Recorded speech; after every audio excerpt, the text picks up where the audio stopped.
Hi everyone and welcome back to HomeHeadChef. Today we're going to be making apple butter. It is fall once again and the apples are falling off the trees. So we're going to be making some apple butter. It's actually very simple to make, it's just a little bit time consuming. So let's step up to the cutting board and see what we need. For this recipe we are going to need 6 pounds of apples that have been peeled and sliced.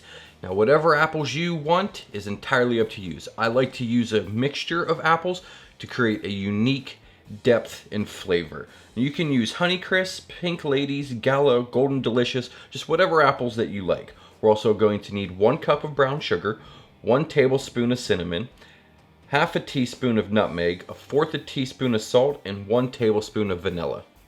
All we're going to do is take our apples, add our brown sugar, our cinnamon, and our nutmeg to them, and we're going to stir them up till they're all coated with our seasonings. The apples are evenly coated. Now we're going to add them into our crock pot and we're going to cook this on low for 10 hours. We are about 8 hours into making this apple butter. The house smells fantastic. Now sometimes this does take longer, sometimes it takes less, but this is the consistency we are looking for right now. We're going to blend this up till it's nice and smooth. Now you can use a kitchen blender, the one that sits on your counter, or an immersion blender. Whatever you have is entirely up to you, and that's good to use. So let's blend this up.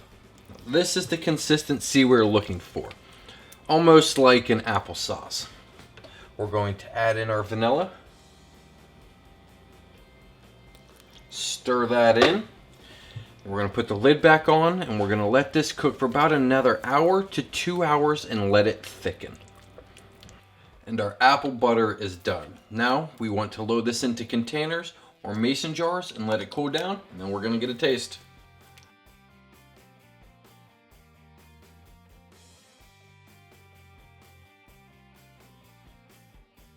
And just like that, we have homemade apple butter. Best thing about this is you can really make this recipe your own by adding different types of apples into it. Let's get a taste. I'm going to try it on some toast here. I like a lot of apple butter on my toast. Alright, let's dig in.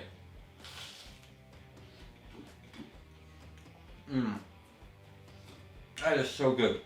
It's sweet, but it's not too sweet. You can definitely taste the apples. The cinnamon is there, but it's not overpowering. Get a little hint of the vanilla on the back note. This is a fantastic apple butter recipe. Hope you enjoyed this video, so please hit that thumbs up button. If you're new to the channel, subscribe. If you're interested in the outdoors, I also have an outdoor channel as well. I'll drop a link for that in the description. Thanks for watching. We'll see you in the next one.